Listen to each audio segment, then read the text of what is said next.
Olá, bom dia. Hoje é quarta-feira, 29 de setembro. Você vai ver nessa edição que o Brasil voltou a registrar alta nas médias de mortes e casos por Covid-19.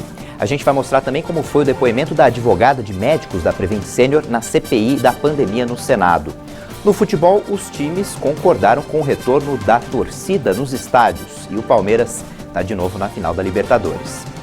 O Reino Unido vive uma crise de abastecimento de combustíveis, mas, segundo o governo, o pior já passou. Após 5 dias de caos nos postos de gasolina, o governo britânico e responsáveis do setor afirmaram que vêem sinais de estabilização na crise de combustível. Enormes filas e bombas sem combustível foram registradas no país nos últimos dias. Eu sei o quão frustrante e irritante deve ter sido se preocupar com a falta de gasolina ou combustível. Estamos começando a ver a situação melhorar. A indústria aponta que os abastecimentos estão voltando aos terminais e eu realmente pediria a todos que voltassem aos seus negócios normalmente e abastecessem como sempre fizeram, quando você realmente precisa.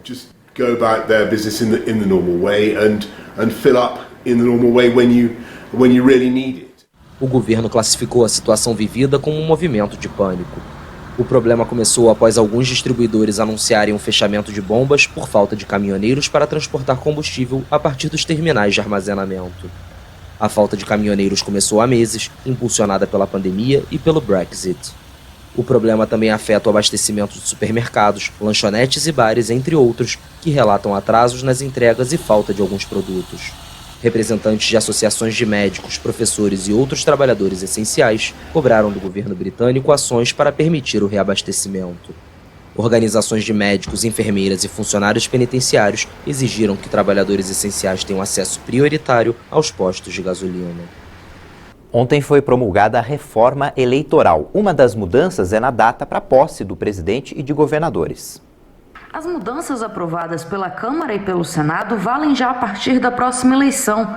A reforma eleitoral incentiva a candidatura de mulheres e pessoas negras. Os votos destes candidatos serão contados em dobro para efeito de distribuição dos recursos do fundo partidário entre 2022 e 2030.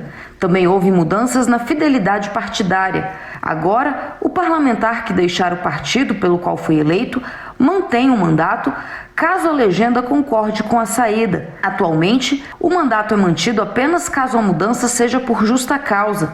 Foi definida ainda a possibilidade de realizar consultas populares sobre questões locais junto com as eleições municipais. As consultas precisam ser aprovadas pelas câmaras e encaminhadas à Justiça Eleitoral num prazo de 90 dias antes das eleições. E os candidatos do pleito não poderão opinar sobre os temas nas campanhas de propaganda gratuita no rádio ou na TV. O texto também altera a data da posse do presidente e governadores. A partir de 2026, a posse do presidente da República será em 5 de janeiro e dos governadores no dia 6. Atualmente, as cerimônias são realizadas no primeiro dia do ano. A volta das coligações partidárias nas eleições proporcionais, muito discutida na Câmara, não prosperou e ficou de fora da proposta. A Caixa Econômica Federal paga hoje a sexta parcela do auxílio emergencial para nascidos no mês de agosto. O saque para esse grupo vai ser liberado a partir do dia 19 de outubro. E hoje também recebe a sexta parcela do benefício quem faz parte do Bolsa Família e tem o número de identificação social UNIS final 9. O presidente Jair Bolsonaro faz uma agenda de visitas e inaugurações pelo Brasil para comemorar os 1000 dias do governo. Ontem, a parada do presidente e de ministros foi em Teixeira de Freitas, na Bahia. Que não faltou na quarta viagem deste ano de Jair Bolsonaro à Bahia foi a recepção popular. A visita foi marcada pela entrega de várias obras, como a duplicação de trechos de rodovias. Em seu discurso, o ministro da Infraestrutura, Tarcísio de Freitas, lembrou que nesta área a meta de 10 bilhões de reais em investimentos na Bahia já foi superada. E, segundo ele, as obras não vão parar. Nós publicamos o aviso de licitação para a duplicação da 415, Ilhéus e Itabuna.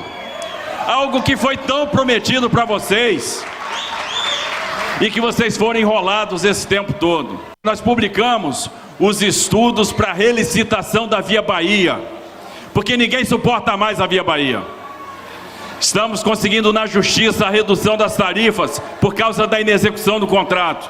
E só vamos sossegar quando a gente varrer essa concessionária ruim do mapa. Também foi inaugurada mais uma estação Cidadania, um centro de iniciação ao esporte que conta com ginásio poliesportivo e quadra externa para a prática de modalidades olímpicas e paralímpicas. O projeto do Ministério da Cidadania é legado da infraestrutura esportiva dos Jogos Rio 2016, que tem o objetivo de identificar talentos, formar atletas e incentivar a prática esportiva em territórios de vulnerabilidade social.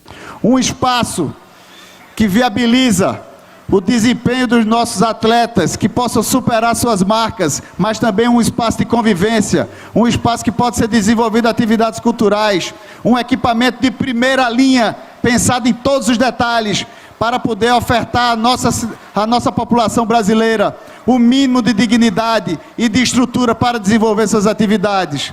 Daí, até dando suporte a cada um daqueles que nos orgulharam quando subiram no pódio lá no Japão. Mais de 85% desses atletas estavam recebendo o Bolsa Pódio, estavam tendo suporte do governo federal. Outro compromisso em Teixeira de Freitas foi a entrega simbólica de 5 títulos de domínio de terra a produtores rurais da região. E depois de destacar a luta do atual governo para enfrentar os problemas sociais do país, agravados pela pandemia, como o auxílio emergencial, que custou em apenas um ano o equivalente a 13 orçamentos do Bolsa Família, o presidente Jair Bolsonaro falou sobre a importância da entrega de títulos aos mais humildes. Aqui, uma cerimônia simples, entrega de títulos de propriedade, mas para pessoas humildes, pessoas que só sabem viver arando com o suor do próprio rosto a sua terra. E esse título de propriedade é uma carta de alforria, é um grito de liberdade, é a certeza que vocês não serão mais escravizados por quem quer que seja. É a certeza também de que o que você ali construir na sua propriedade ficará para os teus filhos e netos. O presidente Jair Bolsonaro também foi a Alagoas, onde entregou um conjunto residencial para famílias de baixa renda na cidade de Teotônio Vilela. E no discurso ele fez um apelo para que os parlamentares votem a favor do projeto, que vai fixar a alíquota dos impostos dos combustíveis em todos os estados. Vamos ver agora como é que fica o tempo em algumas regiões do país. Em Araguaína, em Tocantins, a previsão é de que a temperatura chegue a 33 graus hoje, mas com aumento de nuvens. Pode ter chuvas fortes também no final da tarde. Em Jaraguá do Sul, Santa Catarina, a máxima é de 23 graus, mas o céu vai ficar encoberto e pode chover a qualquer hora do dia. Em Teresina, no Piauí, a manhã pode ser de chuva, mas a temperatura aumenta ao longo do dia e a máxima deve chegar a 35 graus. Em Petrolina, no Rio de Janeiro, a máxima prevista é de 30 graus. O sol vai predominar durante o dia e tem risco de chuva no início da noite. Em Brasília, o dia vai ser quente e a máxima pode chegar a 32 graus. Apesar das altas temperaturas, esse início de primavera vai ser marcado por fortes chuvas, principalmente nas regiões norte, sul e sudeste do país. A gente vai para o intervalo e na volta você vai ver que as médias de casos e mortes por Covid voltaram a subir. E a gente mostra também como foi o depoimento da advogada de médicos da Prevent Senior ontem na CPI da Covid. Até já!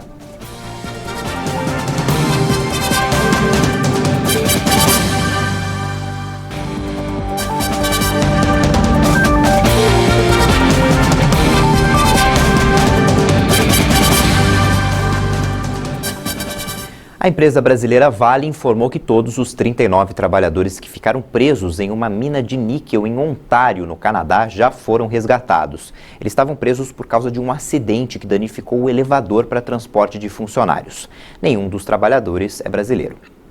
A CPI da pandemia ouviu ontem a advogada Bruna Morato.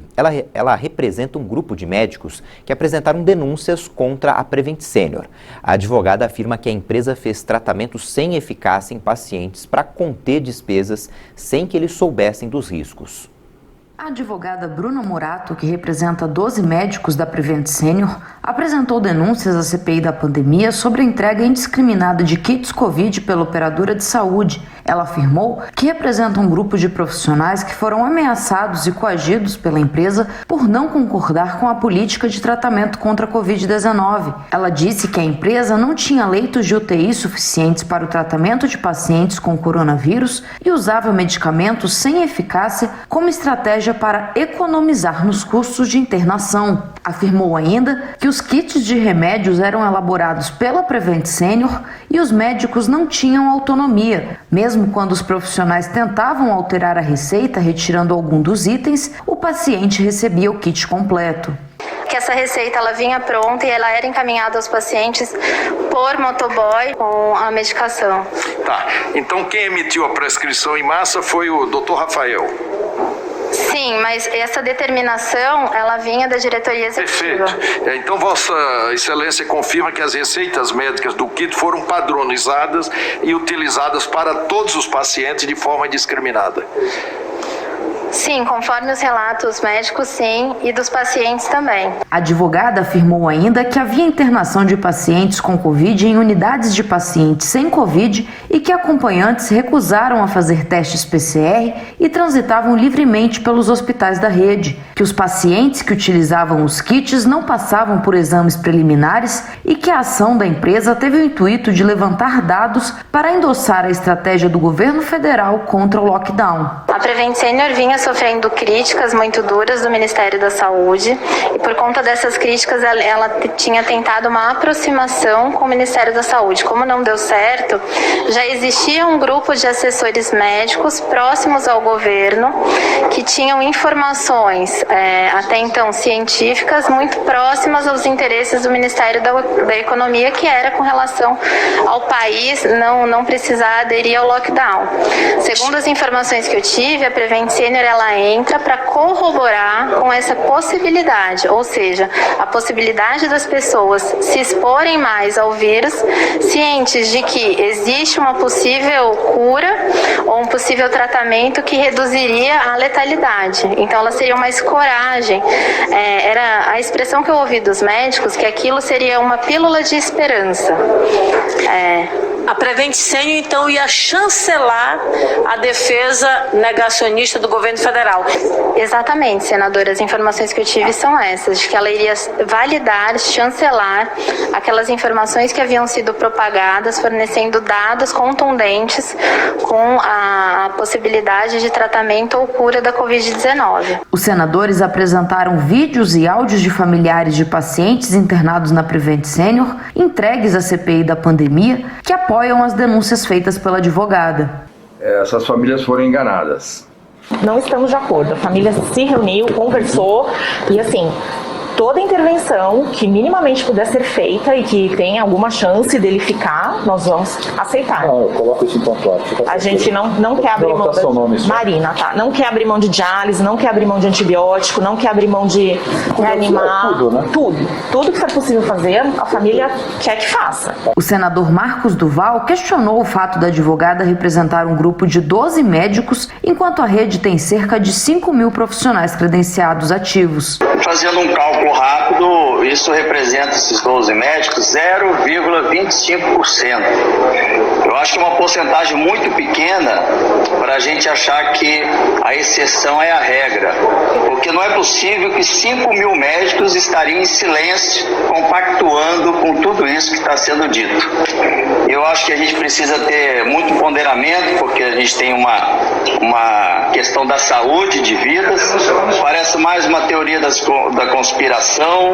Nesta terça-feira, os senadores aprovaram um requerimento para que a Polícia Federal e o Ministério Público Federal apurem a atuação do Conselho Federal de Medicina e dos Conselhos de Medicina do Estado de São Paulo e aqui do Distrito Federal sobre as denúncias que envolvem a Prevent Senior. Nesta quarta-feira, a CPI da pandemia vai ouvir o empresário Luciano Hang. Segundo Bruna Morato, a mãe do empresário fez tratamento precoce e morreu em um dos hospitais da rede Prevent Senior em decorrência da Covid-19, o que teria sido ocultado do atestado de óbito. O senador Marcos Rogério criticou a convocação do empresário. Por que o Luciano Hang vem na CPI? É porque tentou vender respiradores, recebeu antecipado e não entregou? Não, é porque ele é amigo do Bolsonaro. Esse é o critério para vir à CPI?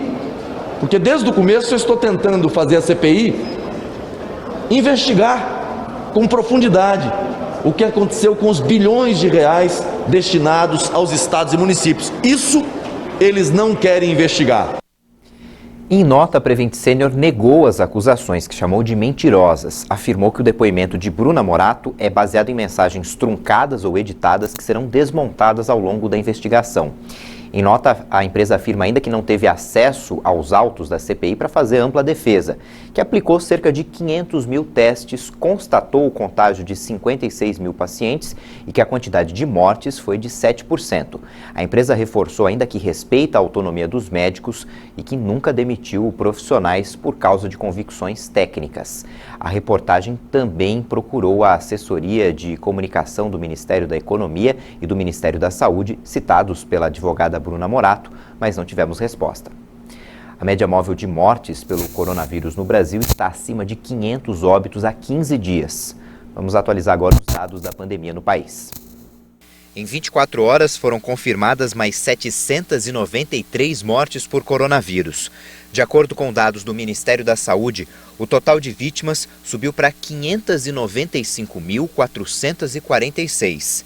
Também foram contabilizados mais 15.395 novos casos de um dia para o outro, chegando a mais de 21.381.000 diagnósticos confirmados. A média móvel de mortes teve alta e está em 572 vítimas diárias. A média móvel de novos casos também apresentou alta e está em 19.242 notificações. Na avaliação da pandemia por regiões, 7 unidades da federação registraram alta nos óbitos: Acre, Ceará, Distrito Federal, Espírito Santo, Paraná, Sergipe e Tocantins. Em estabilidade estão 6 estados e agora 14 estados apontaram queda nas mortes: Alagoas, Amapá, Amazonas, Bahia, Goiás, Maranhão, Mato Grosso, Minas Gerais, Pará, Pernambuco, Rio Grande do Norte, Rondônia, Roraima e Santa Catarina. Vamos falar agora de vacinação. A Fiocruz entregou ontem ao Ministério da Saúde mais de 2.400.000 doses da vacina contra a Covid-19 produzidas no Instituto de Tecnologia em Imunobiológicos. De acordo com a instituição, está prevista uma nova remessa até o fim dessa semana. Mais de 235 milhões de doses de vacinas contra a Covid foram aplicadas no país até agora. Segundo o Ministério da Saúde e as secretarias estaduais de saúde, mais de 145 milhões e meio de pessoas tomaram a primeira dose. Isso equivale a 68% da população.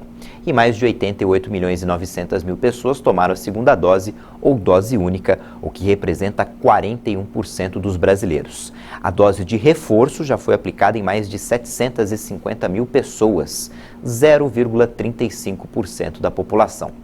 O estado que menos vacinou com a primeira dose é o Pará, com 49%. E o que mais vacinou com a primeira dose é São Paulo, com 78%.